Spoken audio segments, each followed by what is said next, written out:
We have reached the top of the ladder. Huzzah! And like Mega Man 3, this game puts all the parts together. Mega Man 1 gave us the concept. Mega Man 2 revised and added items. Mega Man 3 adds a fresh coat of paint. Rush and the Slide. Mega Man 4, it adds some items again. Front for Wily, Eddie, and the Mega Buster. While it does have that annoying drone charging it up, but it's not like you have to hold it down all the time, which is something to toss as an accusation towards the X series. This game highlights two aspects I want to mention. One, this game continues to build, where Mega Man 5 was a holding pattern and Mega Man 6 probably should have been the 5 we needed with the power and jet armors. Not only does Mega Man 4 build upon its mechanics, but it also, the looks are more refined, and the seemingly rushed rough back end of Mega Man 3 is, it's smoothed out a whole lot more, and it's a lot more of a palatable experience. Two, this goes in hand with the creative team becoming more familiar and competent in programming. I wonder how that would help or hinder games on consoles nowadays when the focus seems more on specs. Not all the time now, it's certainly shied away a little bit in that particular with the advent of more indie games. However, I say that indie games also have a similar issue in that as these groups not all the time, as they tend to aim to recapture elements or an element from the past. They may refine it, but they don't really build upon it or put in tweaks or their own little spins that really builds upon it in an interesting way. Or maybe it's because it's divorced from the original concept. So when you have something new, for example, the first thing that pops in my head is Cyber Shadow. Like, it's kind of got all these similar parts and pieces. It's not a bad game. It's enjoyable for the most part, but it isn't impressionable. And I guess that's maybe just a hard thing to do with an absolute deluge of games nowadays, plus just the whole catalog of 30 odd plus years of games. So it is a difficult situation to try to rise above the top, I guess. But then, once you do, about 2 days later after it's already been released, you're back to the ether backseats while everybody else is ready for the next thing. Sad times we live in. Anywho, that sad tangent aside, the development time takes years for newer games, and before you know it, there's also a new console being announced or released, and then it's a new operating system they're having to program for and all that sort of stuff. So I wonder, like I know I'm also far from the first person to point this out, but digging through my memories, about the only games I can think of to really play with the evolution of development on a singular console are things like Halo to Halo 2, the Grand Theft Auto 3, Vice City, San Andreas, Metal Gear Solid 2 to 3, and then like something like Final Fantasy 10 to 12. Maybe some of the hack series games there you can put in. Another one that now pops into my head is Xenosaga. I mean, you can also look at the handhelds for a better evolution, more akin to the 8 and 16-bit eras with like the Kiseki games, Metal Gear Solid Portable Ops to Peace Walker. Sure, it has much more potential and obvious in the 8-bit era, but to build upon those previous installments and go further beyond is such a strong point for me. That's why I love 3. But to remain steady throughout the whole game really helps make 4 the all-around package. With all that said, let's rip through these Robot Masters. One thing I really enjoy about 4 that started up in 3 is the route isn't so clear-cut. Plus, with the Mega Buster, you're afforded the opportunity to tackle the Robot Masters without having some downright obnoxious fights. Looking at you, Shadowhand, Dustman stage is a bit fuller than many of the stages from previous games. From appearing junk as platforms to crushing pistons and enough bad guy variety to keep it different, it's a strong offering. I think most stages in this game do well with a combination of this and that and all sorts of things to keep it interesting. As for the tune, it's a bit on the dour side, but there's still a drive to it to power you along. Dustman's fights, on the other hand, is bleh. The AI seems prone to revert to being a glorified vacuum, sucking away your time and any fun this fight could have had. It's a spin on Mega Man 3's Magnet Man's fight, but not in a good direction. Also, the health bar takes forever to fill, so yeah, gotta ramp up that tension, I guess. As for the weapon, Dust Crusher is alright, and is a weapon that exploits a lot of weaknesses of bosses, so thematically it also makes sense. What will bring down the machine menace? Dust. From the dustbin to the desert, we get an interesting stage in that you can skip a decent portion of it if you discover this secret balloon item. I love this idea and really don't like how they shifted more toward collecting tiles to get new items and weapons and 5, 6, 7 brought it back in some ways, I guess, so props to them for that. Fairman stage is fairly straightforward. It's first time through, fairly new. Players may have some issues, but pay attention and make the leap, and everything ought to be good. The tune is also an enjoyable, groovy piece. The fight against Pharaoh Man is alright. It's not overly hectic like Quick Man's, but it's also not so stop and go like Spark Man's. A mostly nice, happy medium with a reprieve in the fighting with those sand waves that Pharaoh Man shoots out. As for the weapon, Pharaoh shot is rather beastly. It makes me think of Heat Man's weapon, but not nearly as much of a resource hog, which you can't go wrong with. And you get a use out of it from the charge appearing above Mega Man, plus the shot itself that can go in a few different directions. I thought that was a pretty neat programming choice. Next up, from the buried to the dead, we have Skullman. The cliffside with the dinosaur bones in the background is a nice touch, plus all of the bones in the stage are certainly something. There's a lot going on here, with both running and gunning. The Mega Buster helps as well, dealing with the skeleton enemies that seem to fill the void of Sniper Joe. I like the tune, but it doesn't give it much of a darker tone, which would have been neat to lean on for a stage that has a bunch of bones and the Robot Master being Skullman. I also like the reddening sky near the end, so that's something. Also, I like how this fight starts, because it is predicated on what the player does. Don't press anything? Then you have a losing staring contest with Skullman. As for the fight, it's okay. The shield is something to contend with, but it's like a more active Woodman fight. Could be worse, could be better. As for the skull barrier, it's weak. From its look to its exhaustive property of going away, just seems lacking. And the Robot Master it is good for is a pain to deal with if you get caught up in being too close or stuck up in, like, while you're jumping and stuff. At least for me. It's easier for me to just kind of shoot forward than to just try to use Skullman's weapon on Dive Man. Most of the time. And speaking of Dive Man, well, heck yeah! A nice start for an aquatic tune that I, for some reason, could see in Mega Man 2. No clue why, but I like its energy. While most of the stage is underwater, it doesn't feel too sluggish. From a plethora of robots and the rising and falling of the water to make you a little bit more hesitant to leap, and 2 whale mini-bosses, the stage is rather direct, except for the sneaky hole after whale number 2. Fall down and miss the spikes and be rewarded with the vertical grapple, which is something.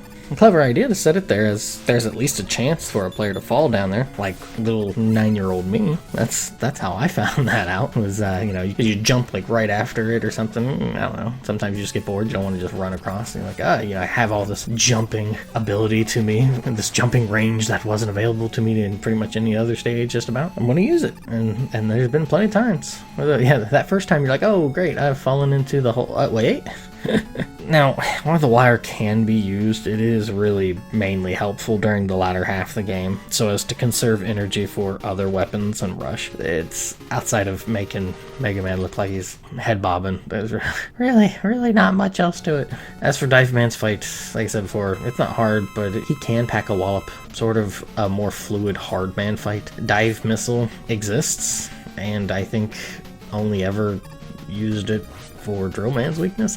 It's just not something. They're puny little missiles. Pew. They follow. Oh boy. And when they follow and completely bounce off, that's never a good thing. I don't know about this stage. The light switch gimmick towards the end is alright. Plenty of spikes, but no, there's something missing. All those spiky teeth, but no bite.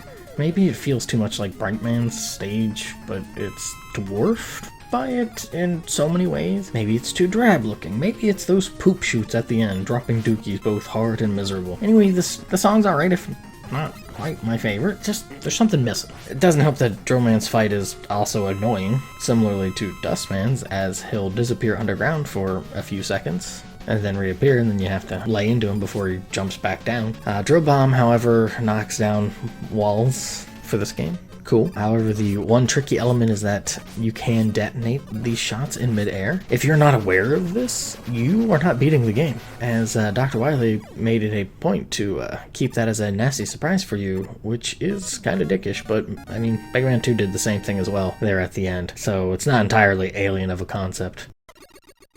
rain and a brief bit of wind mechanics while jumping? Alright, water and its flow having an effect on you more than just kind of rolling through it? Well, okay. It's something. The stage starts busy, but then feels rather empty for a sizable mid-portion of it. The tune is alright, but another one that's serviceable, not quite my favorite. As for Toadman, the fight is meh.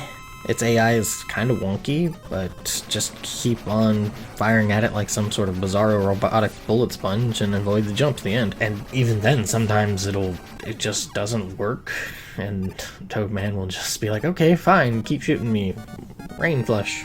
As for Rain Flush, it hits the full screen, which is nice and quick, but it's alright. It works well at certain points when you need it to, but those points are few and far between, so My favorite theme from the Robot Masters this go around, and a very peculiar stage, from its stop-and-go grasshoppers you have to ride, to the sliding into a new screen, to the literal dead-end routes, to the gimmick of the two robots who will darken and relight the stage. It's got a lot going on, and as a kid, that last portion with the platforms gave me fits. For me, this stage is a really strong all-around one with little to complain about. I say that, but only because memories of my childhood being frustrated with this stage always seems to resurface whenever I think about it. Probably the worst part would maybe be the grasshopper portion, just because of how slow it is, and just it's a little wonky. The fight with Brightman is kinda tough. He will do tons of damage if he bumps into you and can freeze you at will. Rain Flush is helpful, but the delay can either help or hinder you, so good luck with that. Flash Stopper,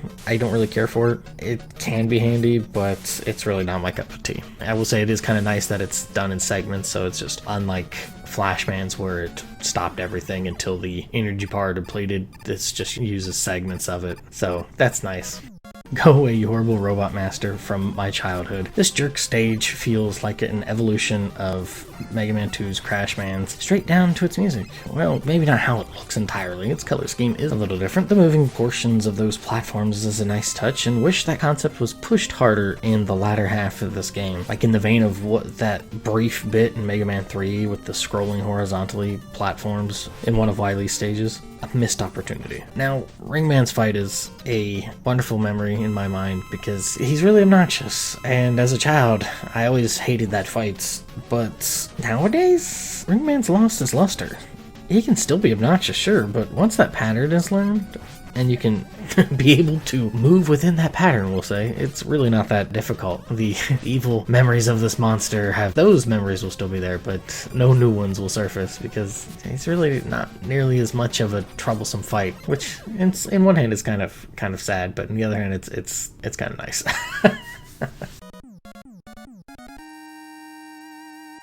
Ooh, from that neat background of the trees to the snow that eventually also begins falling to an interesting tune that fosters a bit more of a what's going on, and sort of infiltration vibe than a simple fight and onslaught. This level has got me good. I like it a lot. It also has a typical verticality route with some more echoes to Mega Man 2. Then the boss is a moth-looking thing. Not nearly dragon levels of threatening, but it's alright. It does break away the platform, so you, I guess, have to be slightly quick at it. At least faster than a sloth. Anywho, Stage 2 continues the falling snow outside and tries to make you use up the utility items, which isn't a bad idea. That is until you see all the energy recharges littering the stage, as well as most of the other Dr. Cossack and Dr. Wily stages.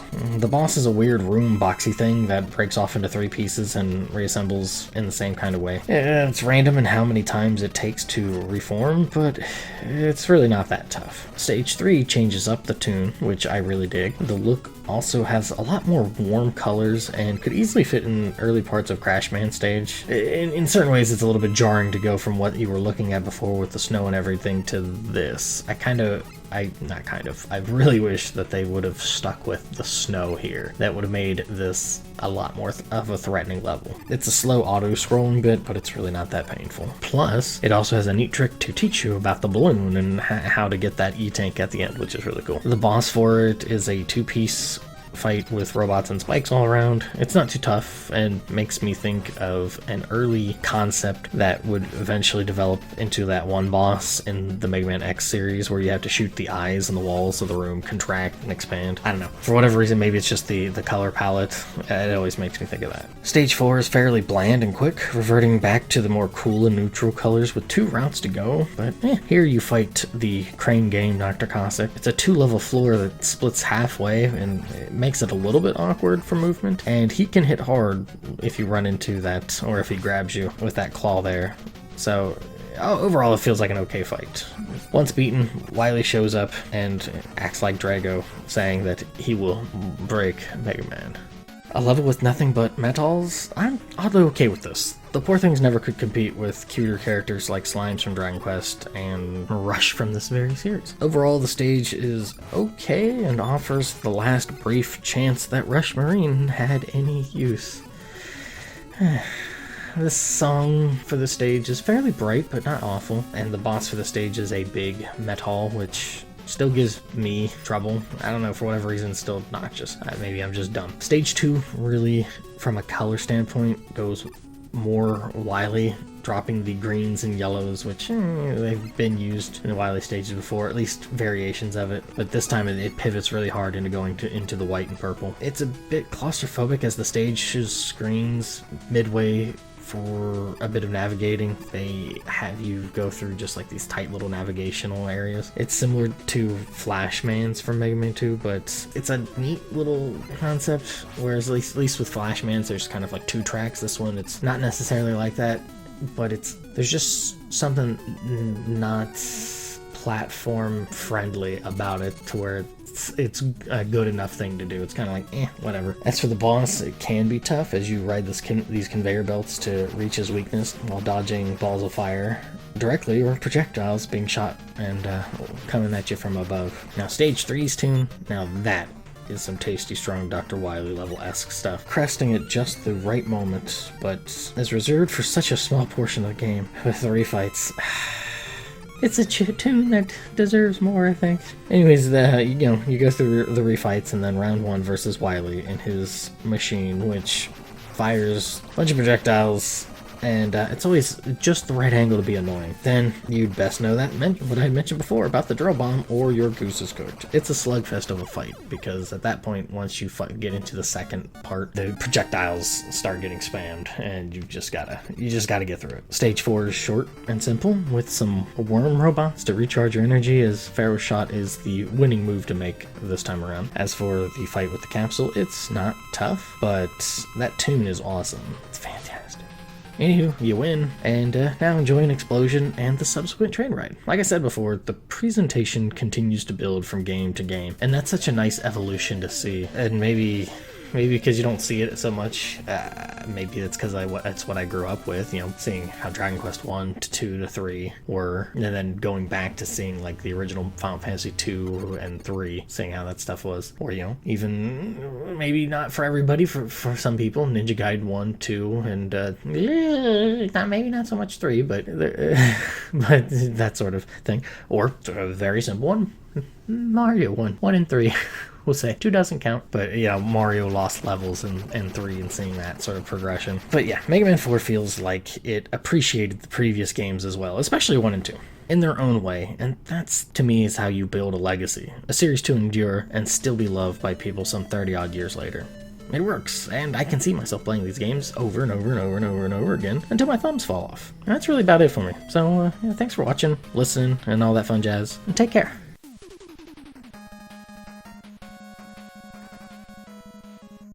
You treated me well this run, Eddie. You treated me well.